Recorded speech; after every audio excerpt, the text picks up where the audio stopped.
Dziękuję, Marku, za Twój wykład. Thank you, Mark, for your presentation, and it had some guidelines to us as citizens where we can go, where we can respond and react, and how to do it, because we have a lot of cases like that with the organizations. People write to us, contact us, and they do not really know what they can do, what kind of services they should contact, and how to intervene with cooperation of the NGOs, obviously. And it's also very important that the citizens know exactly what to do, and not only call the NGOs, because we know what is the capacity of a typical NGO. You were telling about support from the services, that it's not possible to act on individual grounds. And my comment to that is that, yes, obviously, we have institutions, we have services which may help us to control this type of situation. But my experience and the experience of the majority of us, when I talk to people, it is that the services that we have in Poland, they don't work as they should. And quite often people just hit the wall. It's a critical time, and it's really dramatic when someone wants to react, wants to do something, but then they are stopped and they are left alone. This has been my general comment. It's not the question to you, it's my comment.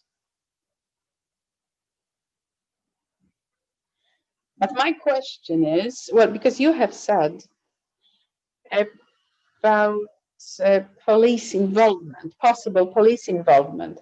So my question to you is whether, from your experience, this type of, do people really contact the police, or they would rather contact the environmental agencies? I'm asking out of curiosity.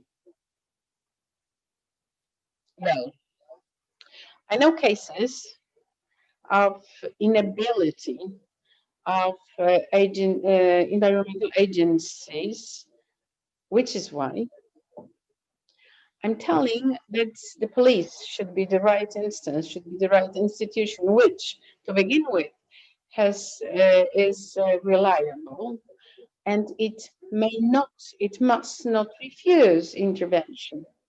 The only thing is that a police officer who arrives to the site, they would not have the knowledge, so they would not know what they are supposed to do. So first they need to do sampling, to have the right documentation that we have a pollution situation. Who has a conductometer on you when you walk? Who of us has it to begin with? Which means that we needed equipment. The only thing that we do have, which is that we can have, these are our senses, which means that we can smell the sample, we can look at it. Don't taste it, please. It may be a dangerous thing to do, or at least unhealthy. So now and from that point, we may determine that something is not right. We see something brownish that's getting to our river, which clearly is not a typical water. So now we have this question, what to do with it? Well, we take samples, but the sampling should be done by the police, or it should be taken with the presence of the police, because the police officer should put it down in the documentation that the sampling has been done and it should be submitted as the evidence. I've told you that the police operates based on the penal code because I just wanted to tell you that the regulations on pollution are really strong. The police must not refuse acting to protect the evidence, and they must not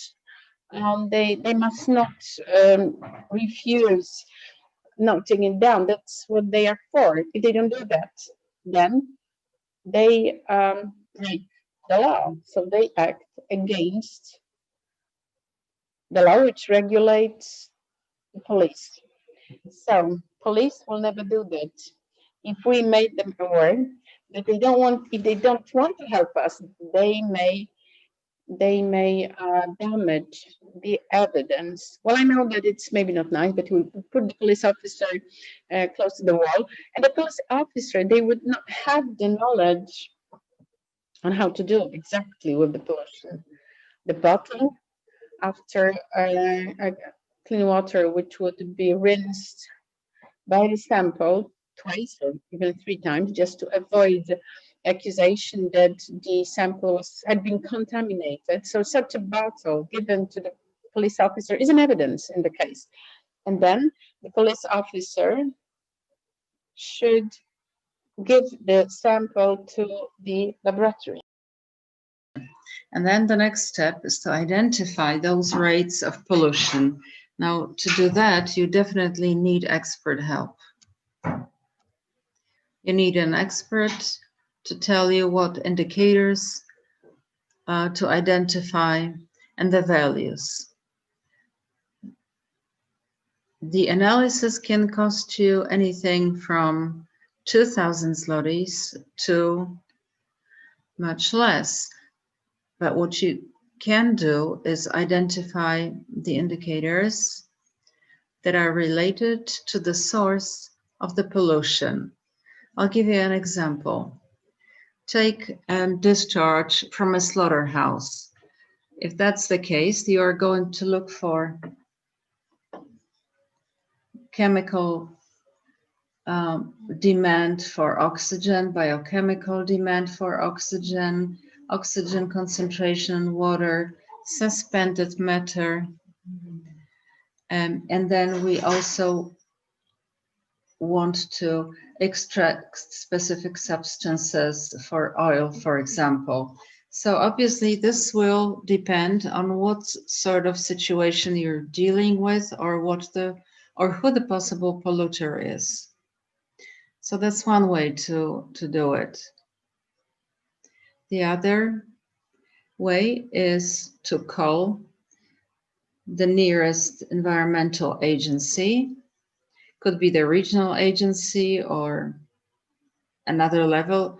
You can also call the Polish waters because they are the administrator for flowing waters. And in this case, you really have to be patient. It will take a few days for them to come to the scene. And if there's an inspection, they will also notify the company or the organization that has caused the pollutant. So what's the point? This is why I believe that the best way to document pollution should be done by ensuring police presence at the scene. It'll be just like a matter of a few hours. So you have to be patient, obviously, but eventually there will be a police officer on site, but they will not know what to do. So they're going to need help. What you can do is record a video with your phone to show how that pollution differs from the water nearby. So doing this presents evidence that you can later use in court. I mentioned flow. What I didn't say is why we have to measure the flow. That the idea is that way we can identify the amount of pollution coming in. I mean, having a pollution or being able to identify this, you can tell that the concentration or the content per unit, like milligram per liter or similar things. But what we cannot do is identify the pollutant load. But once we know the flow in the water course, then once we know the flow and once we have the physical and chemical analysis, we can use simple calculations to get an idea of how much of the wastewater has been discharged into the environment. One thing you need to know is that eventually, once we know the perpetrator, you will get conflicting testimonies, because the pollutant will say it was only a minute, an hour, perhaps a few hours of uncontrolled discharge of pollution. But with the data about load and concentration, you can confront the information and verify it.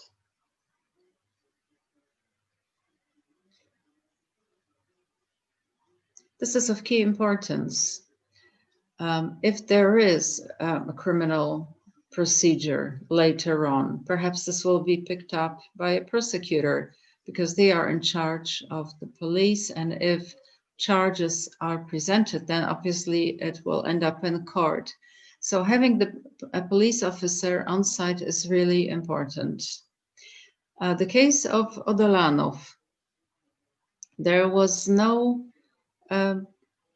public intervention there. Let me talk you through the calendar.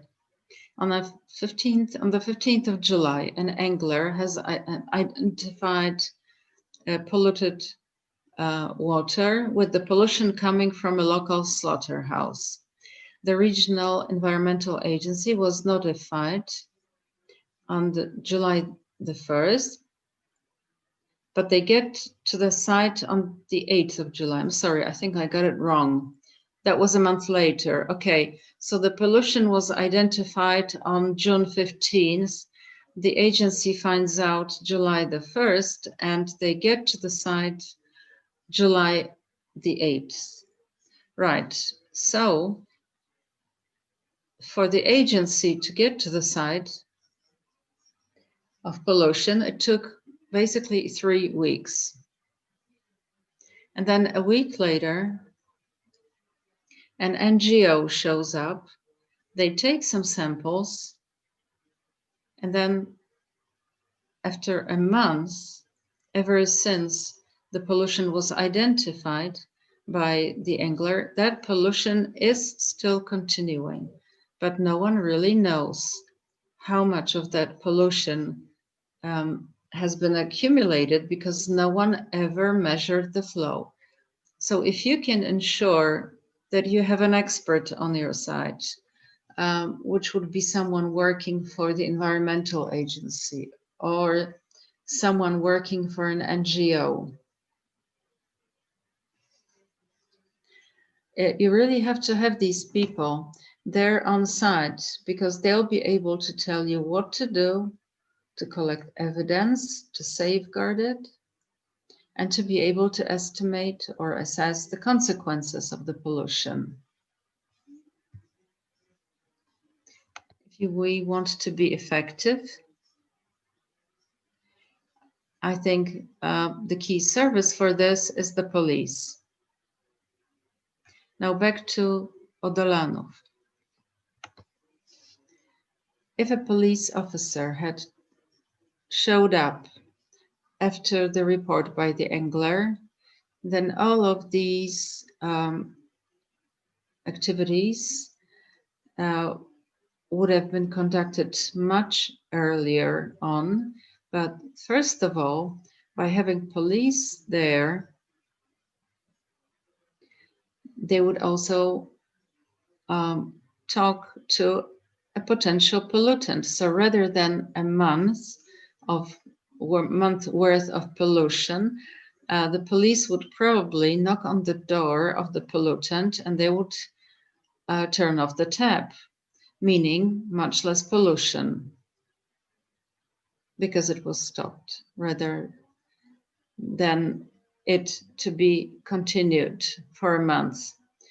Now we have more questions from Eva. Over to her.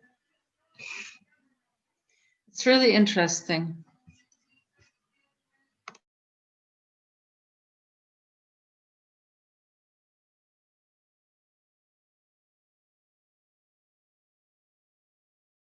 To If the police officer zadałam pytanie, w agrees to którym take miejscu the taką próbkę samples, trzeba pobrać? Czy przy my samym question is, trochę take the poniżej, w jakiej sample odległości? right Dostałam od where the Rafała pollution begins Maciaszka or a little odpowiedź, bit że further away. pobierałby zawsze z And kilku Rafał miejsc, na pewno przed, came back to me bezpośrednio to po i say jakiś that odcinek he dalej, would żeby były select porównania. several No ale jak to spots są już 3 próbki, no to tym to get a bardziej z comparison. 2000 robi nam się But if 6, it's 3 gdybyśmy chcieli to samples, then it's samemu 6,000. badać, a czy That's the policjant cost. zgodzi się 3 próbki przyjąć i oddać do laboratorium? And No to will a były police moje officer pytania, takie agree konkretne to dotyczące work tych with 3 próbek. I jeszcze samples, inne mam to take pytanie, them from może nie you and hand usłyszałam, them over to a przegapiłam, lab?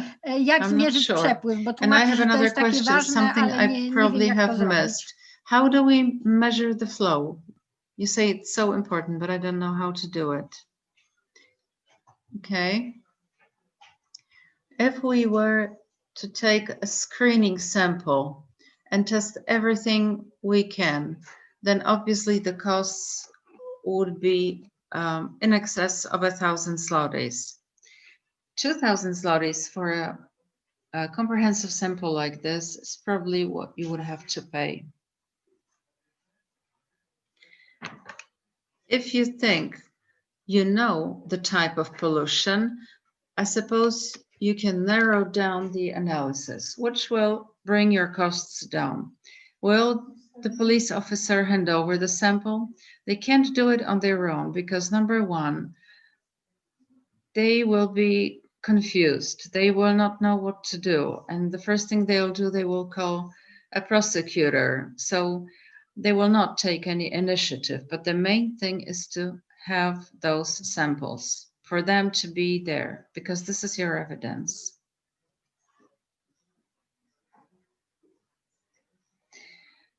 Now, if we report the possibility of a crime under Article 182, an agency or law enforcement agency is required to receive it, to formally acknowledge the report.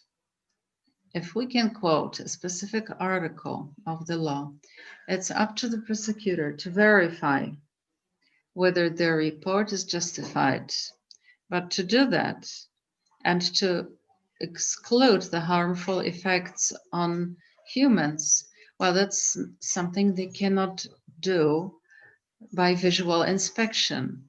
So what you have to do is to get the police officer or the prosecutor in a situation where they are basically forced to do what we want them to do. Unless they follow up on our report, unless they can exclude the possibility of harm, they run the risk of destroying the evidence, or perhaps they will not assess it, meaning they will not carry out their duties. And no police officer or prosecutor wants to be accused of not following up. And if we take this stance and say that we're looking at a discharge, that this is wastewater and you can smell it, and that's a bad color, and there is foam on it, and we can see bits and pieces of things flowing there in the river. So if you put it like this to an officer, then just seeing something and sensing something, this is organoleptic. But what we don't have are specific indicators. Now, indicators would be to have bacteria like Escherichia coli will cost you around 20 euros to mark that bacteria, but it's just one of the bacteria. So by putting it like this and saying that there's a possibility that a crime was committed under Article 182, which really has a broad definition. Anything that's bad for the environment, for human health, such people are liable to imprisonment. I mean, what more do you need? I think that's good enough. And if a police should say, no, I don't want to deal with this, then your next question will be, are you refusing to accept that? No police officer and no prosecutor. Well, first of all, they are not a chemist. They are not a hydrologist. They will not say, yes, I refuse. No, they will just simply take it off you and then think what to do with it. Now, if on top of that, we have the pressure coming from NGOs or from the public at large, this is something we want. I mean, society is helpless. I don't think we are able to prepare such evidence. Number one, we don't know how to do it. We don't have the authority or competence of a police officer. Whatever we prepare will not be as credible as it should be if it's supposed to be legally binding evidence, because you have to have a technician on site, someone to take photographs, collect samples, etc., and then take those samples to a lab.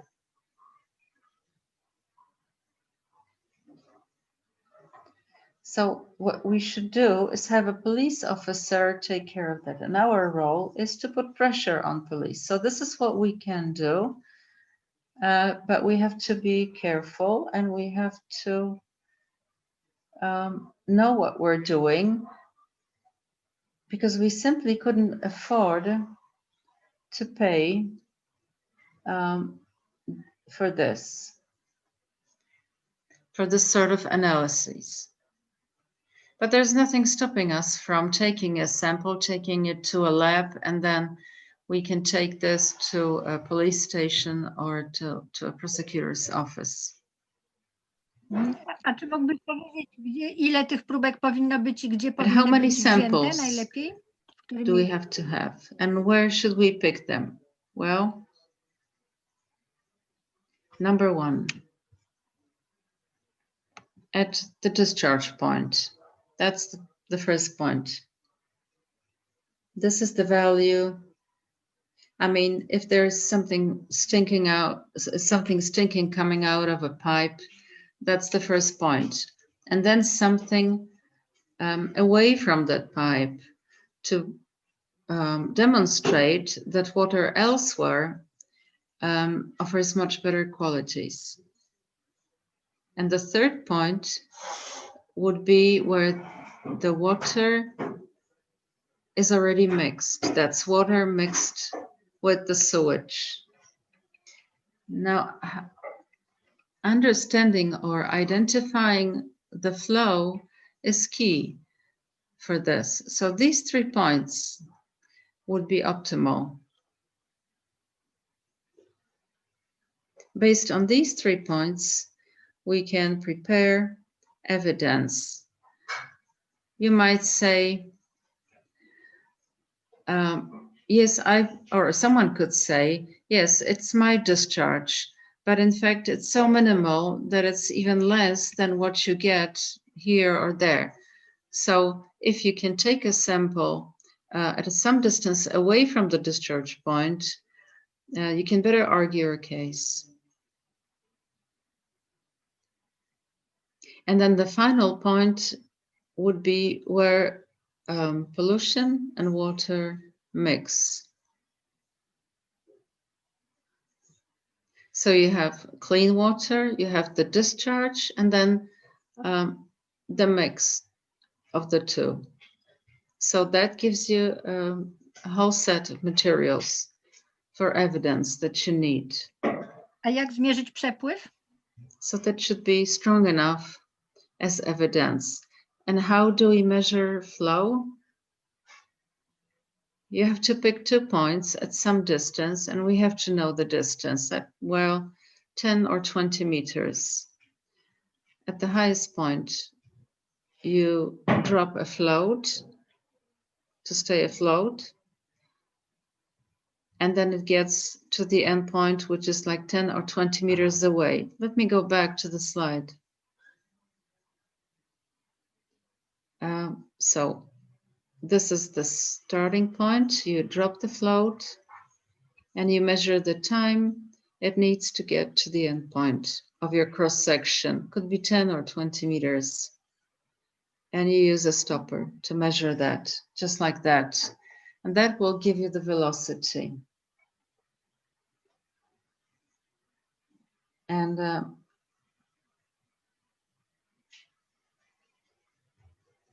there are different speeds depending on where that is.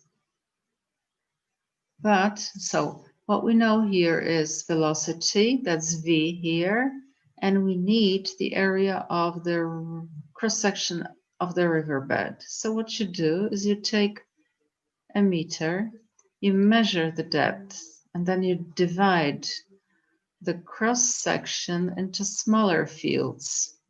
You calculate the surface of those, you add it all up, and this will give you the surface of the cross-section, and then you measure it times the velocity. So that will give you the flow.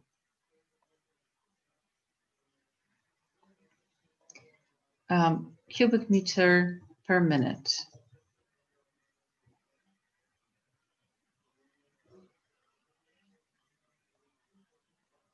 So you pick a sample, you sample some water for your analysis,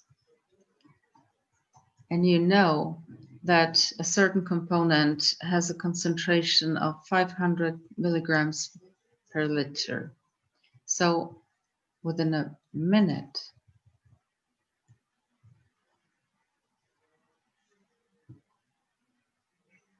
it will be 500 grams of the substance flowing.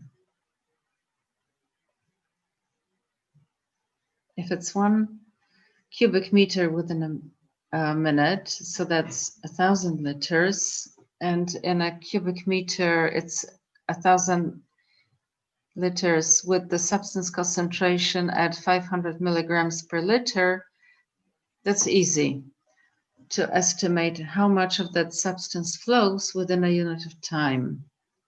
And then depending on how long the discharge is, we can calculate the summary value of the load going into the environment. Ja przepraszam, bo ja jeszcze miałam pytanie wcześniej, do wcześniejszej części I had an twojego earlier wykładu. question. Na samym początku, jak podawałeś te When you first began zgodne z your przepisami presentation wskaźniki and dla you czystej wody, explained prawda? Tam the stan clean water bardzo dobry, indicators. dobry. I wśród tych wszystkich wskaźników w ogóle uwzględnia się zawartość pestycydów, szczególnie glifosatu, którego jest w tej chwili bardzo dużo i który stwierdzamy, nawet w ostatnim badaniu wyszło w piwie 400 razy przekroczona norma dla wody, więc jest dosyć wszechobecny, więc czy w ogóle, czy to jest coś, co w ogóle istnieje w tych normach, czy nie? Are they included in the standards or not? I would need to look it up. I just can't tell you off the top of my head. I just have to look it up in the table.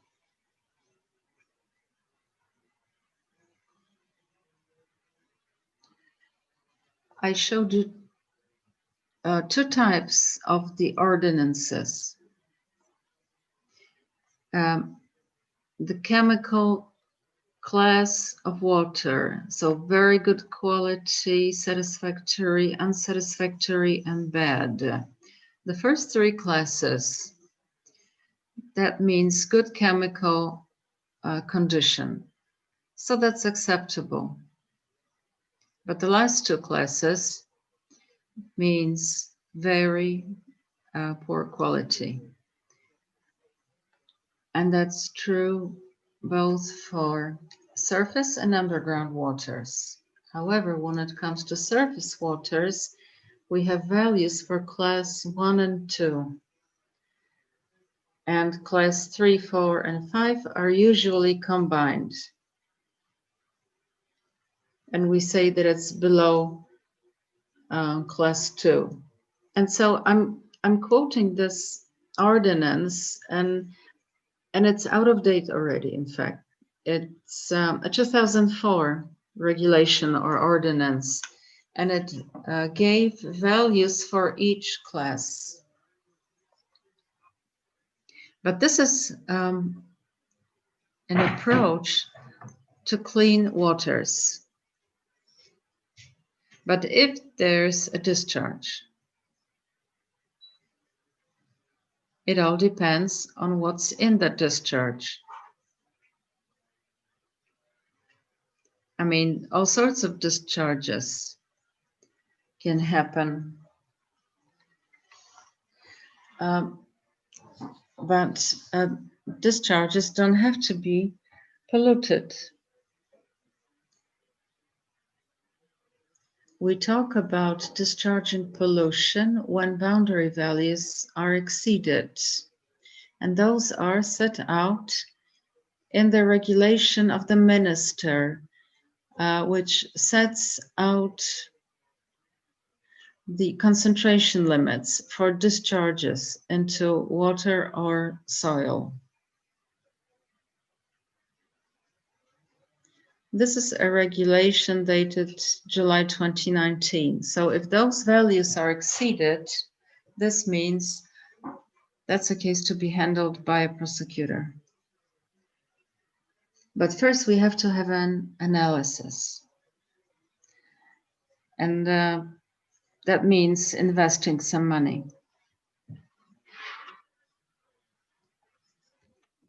Something to motivate you to do this would be the organoleptic assessment of water. You can see what's floating there, the smell, is there foam, is it dense? I mean, if it's clean water and if it meets the values in the regulation,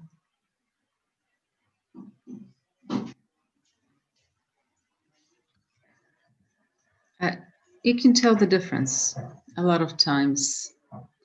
But you have to understand that when we talk about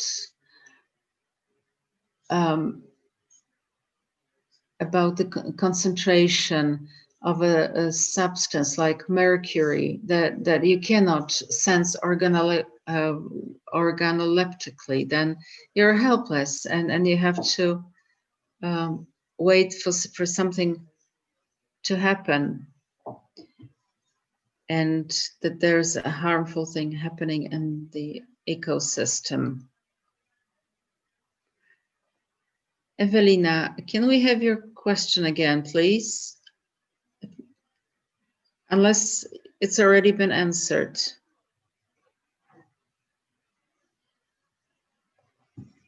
Yes, but if we are not able to identify the source of pollution, like we are really far from that place, is it okay to call the police? Yes, but how are you going to know that there's been pollution? What would be our indicator? Well, let me explain. It happened to me this year. There's a river near where I live, and I've been going there for 5 or 6 years, several times a year. So in the spring, I went there. And in terms of water clarity, it was different from what it normally was. So what do I do then? Of course, I didn't do anything because I didn't know what to do.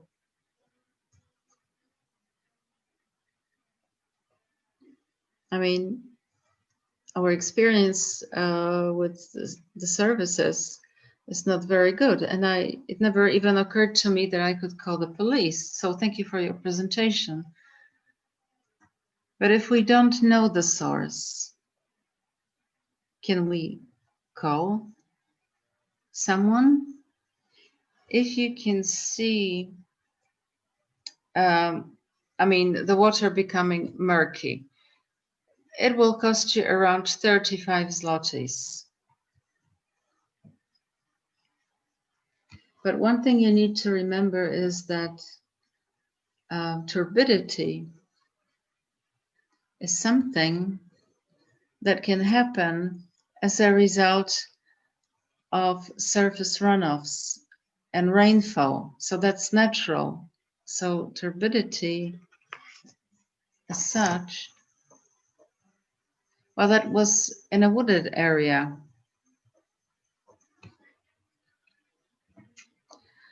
But that's just based on my experience. I've been going there regularly for several years. And I've been there when it was raining as well. So that's just not a strong enough argument. Is that what you're saying? Well, it depends what's really happening there. It may be periodically. Well, then periodical turbidity will go over, but if it takes too long, then it may have impact on body, on the water organisms. It may be impact of influx from water is pumped out with the but then again, this is a pollution, right? Yes, suspended particles. If the suspension is within these parameters, then yes, the question is only following. As we talk about general suspension from 35, well, 35 is the limit value.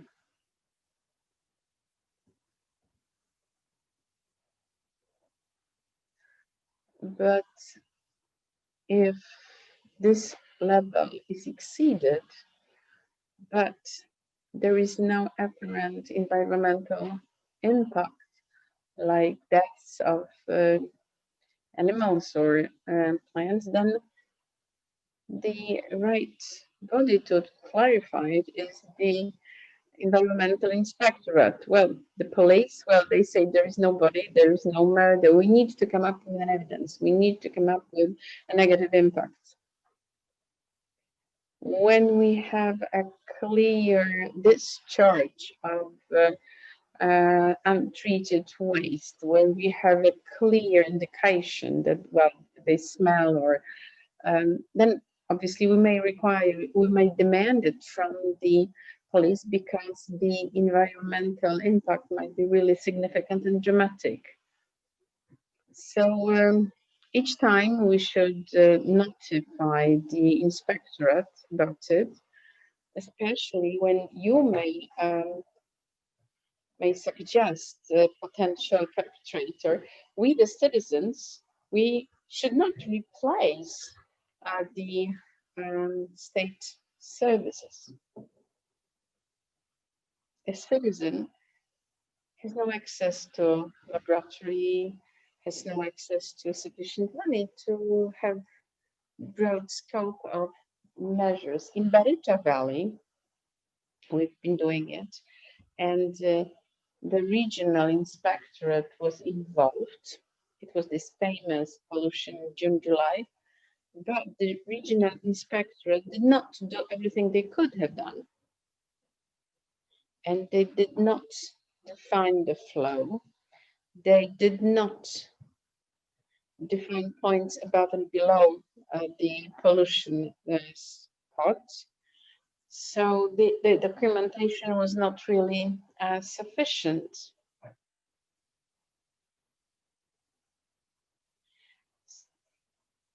So the documentation was not completed, and they had insufficient scope of field inspections. Well, I hope that it was a sufficient answer. Yeah, if we see clear like scum on the water.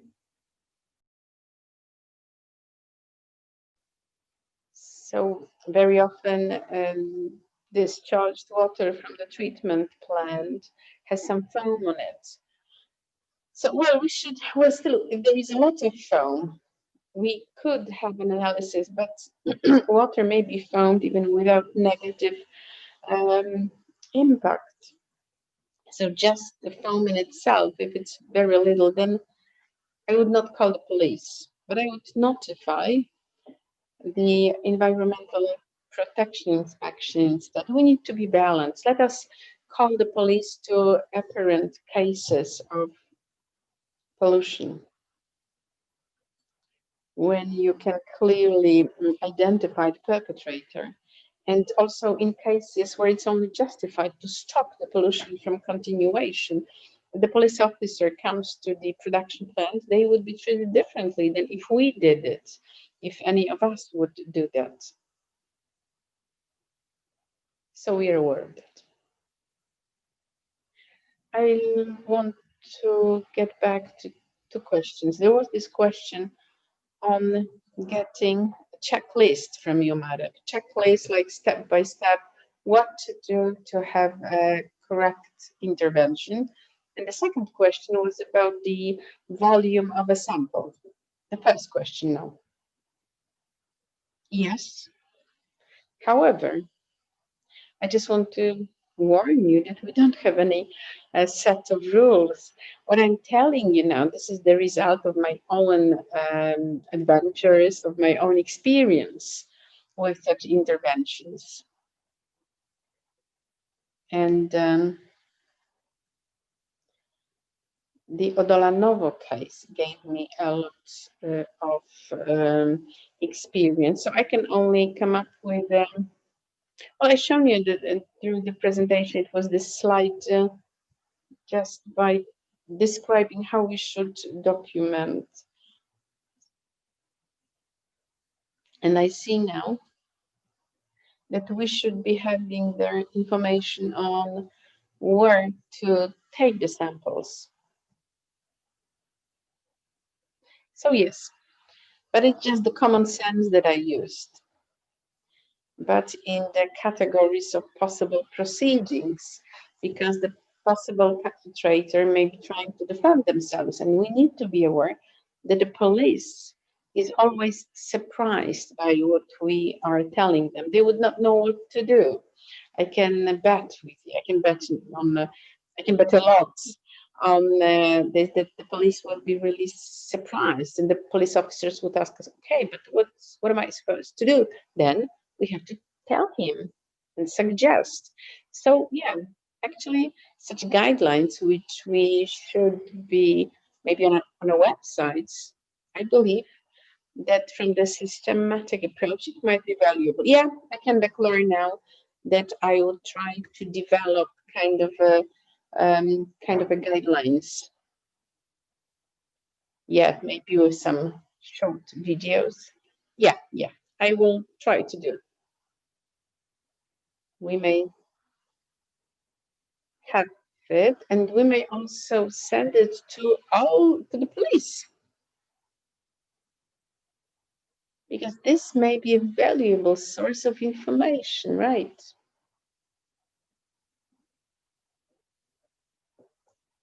So the first question from you, Eva, yes, I will develop something like that. The second question, the volume of samples. Well, it depends on what we want to have. If you want to have analysis of nitrogen compounds, then without organic compound, well, you can have it with 100 milliliters. So a lot depends on methods which you want to use. If you want to designate the main substances, then it should be like 100 millimeters. Having half a liter of sample, you may design organic carbon. If we want to check metals, then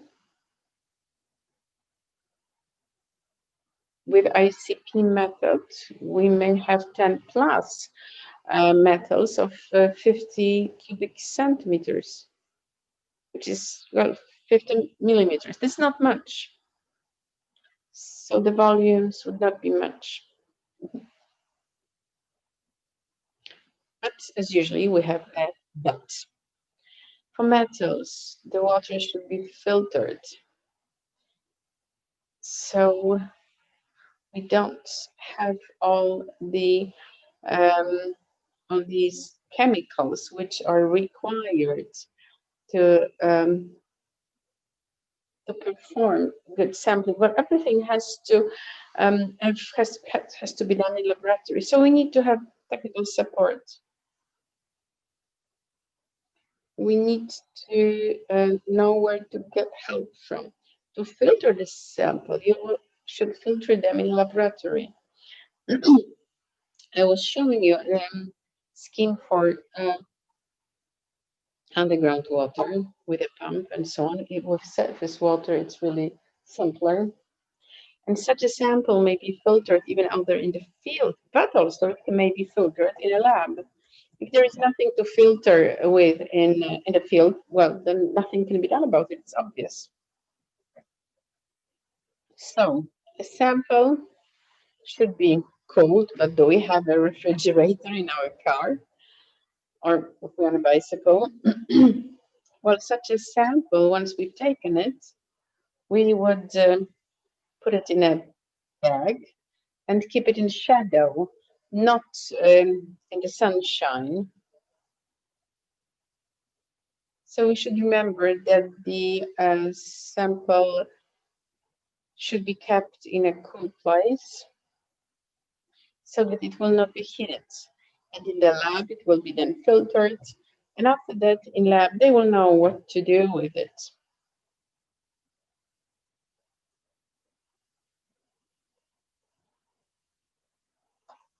If we filter, then we will lose some of the sample. So the volume would depend on what kind of analysis we want to perform. It's best to consult it with the lab, with analysts who will be working on it.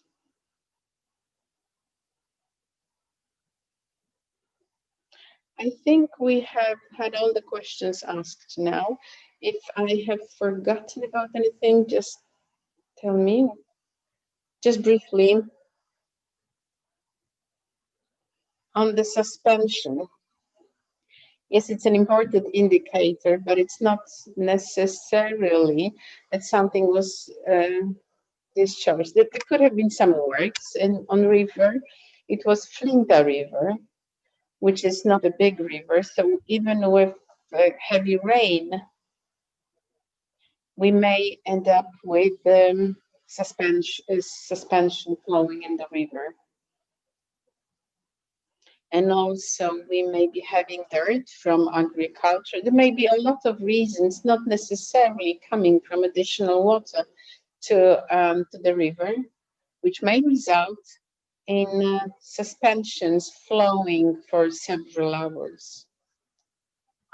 So we have to understand that not every suspension should give us the warning red light. Yeah, of course. I know the river pretty well. And I've seen it with different flows in different seasons. That's why I was kind of worried with this. But yes, of course, it should be submitted to the regional inspector because you can describe the situation. Someone who has known the river, who has been conducting research there. So obviously they would listen carefully to such a person. Yes, exactly. When I do my research, I'm not really responsible for the quality of water, but with some environmental flows. But when it happened, I was there quite privately. So I had nothing on me to take samples, and then pandemic had just started. And at the university, everybody worked from home, and well, that's how it ended. If it's a pollution, then maybe it would be worthwhile to check it now and then. If it gets repeated, if you may, then we have this issue of time. With discharge of pollutant, if we have this pollution, so they have chlorine, different types of chlorines and sulfur, and it is then translated into conductivity of water.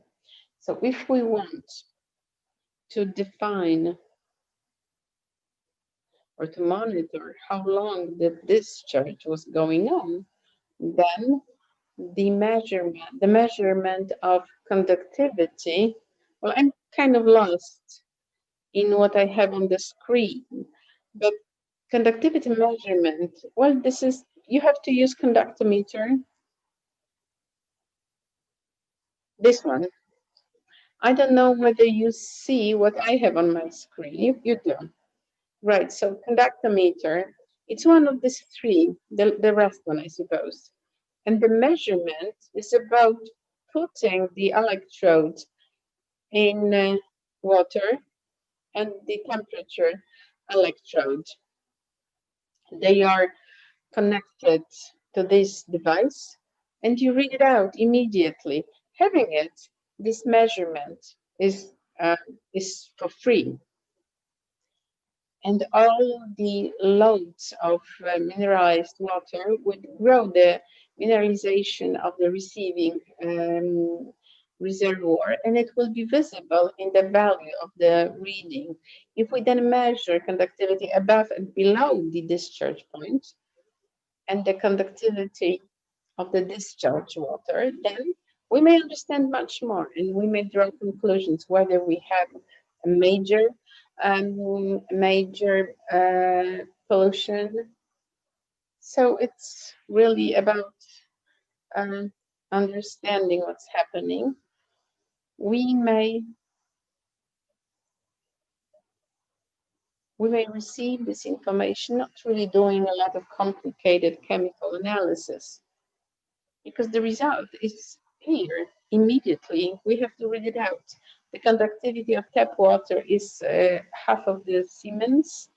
The conductivity in our rivers, well, a lot depends on what river we're talking about. This Vistula, close to Oświęcim, it's 3. It's because of the coal mines. And at the source in Wisła Ustron, it would be like 700 microsiemens, so much, much lower than that. So at this value of conductivity, we will have the picture of what's happening there. Well, it's about the main ions. If someone would discharge mercury and other metals, then this device will not catch it. But conductivity is really the basic measurement you can do whenever you have suspicions on possible pollution. Any comments or question? Anything left? Tak, ja tylko chciałam powiedzieć, że w międzyczasie zajęłam się poszukiwaniem pestycydów w tych tabelkach. In the tables. Tak, i pestycydy są jako bardzo ogólna kategoria w tym rozporządzeniu dla wód podziemnych. Tak, taka sumeryczna. Natomiast w tym rozporządzeniu o substancjach szczególnie szkodliwych dla środowiska wodnego i tak dalej, tam są tylko 2 kategorie insektycydów z grupy węglowodorów chlorowatych i fosforoorganiczne.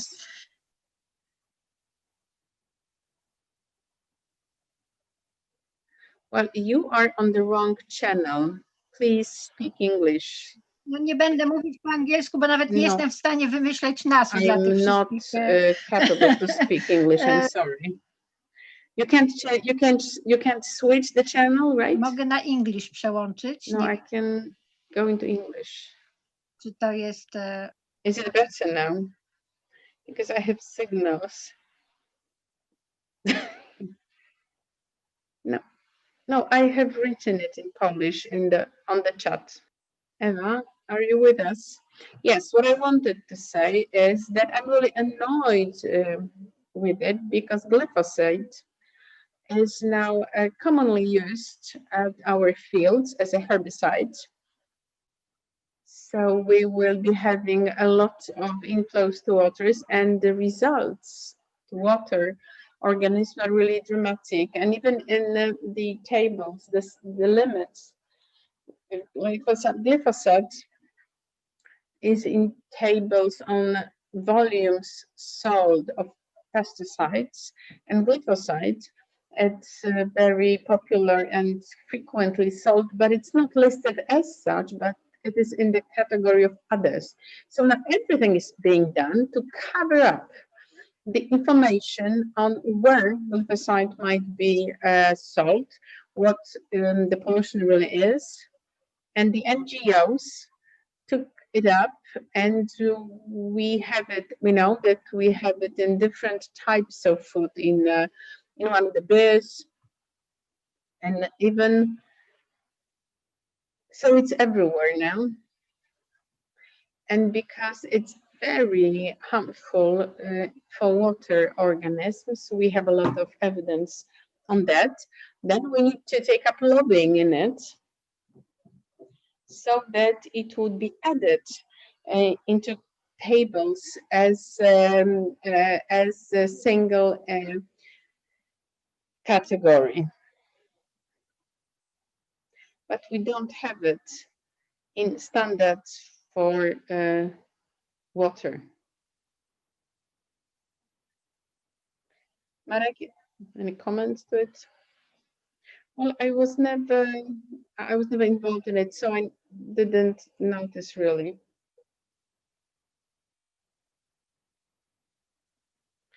Well, it's about getting to the sources, but please remember one thing, that you should work on legal acts which are enforced now, which are valid. And the website of the Polish Parliament is really a good recommendation, because there we have this information, whether this information is valid or not valid. Maybe it was repealed. So the Internet ISAP, Internet System of Legal Acts of Poland. And then we are working on on a good and reliable source material. Right, so now we have 7 minutes left. We are flexible, obviously. So if there is anybody who has any questions, so you're welcome to ask them to Marek or Rafał. If I may. On conductometers, I understand that, well, it was a great presentation, and it was a form of encouragement, I believe, to have a civic type of intervention. So we may easily imagine that someone will like to be a detective, and you can buy such a hobby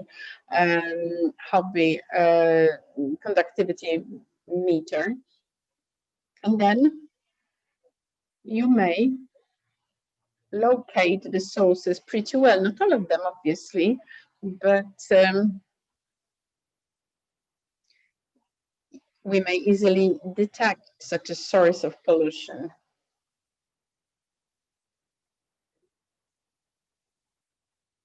Conductometer is 3,000 zloty, so I don't think so. Well, I don't know whether it's a lot compared to the metal detector, but it's the cost we need to take if we choose to be such a detective.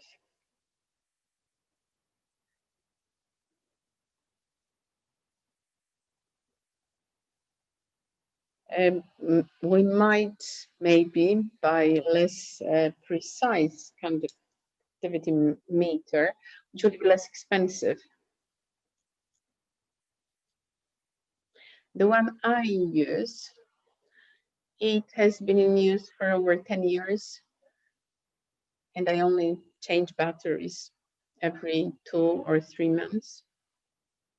And this is the only cost I have to have. And then you have to know how to calibrate it. So again, we need to have support from a laboratory. It's not complicated anyway.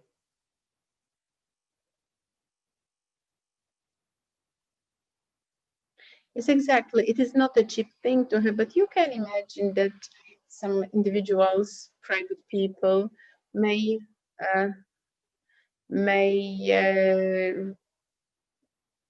evoke big embarrassment in the neighborhood if people know that they have this type of equipment. And we've heard this history about a guy who, working alone or maybe a little team, could make huge part of the illegal fish market disappear. So we're talking about inability of certain services. It's about problems with funding, obviously. So the bottom-up initiative would be highly appreciated for sure. Thank you.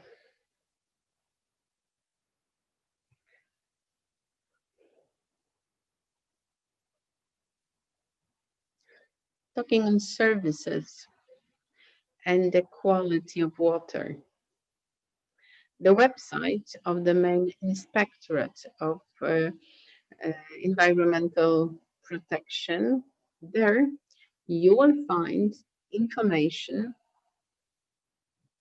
on chemical status of water coming from works under the state environmental monitoring. And this is an average data where we have several measurements in a certain time. But still, it's data which may say a lot about quality. And then if we really wanted to make a simple designation by this potential source of pollution, or when we are close to the discharge, then having this monitoring data from the internet sources, we may have a good reference whether we have something negative going on or not.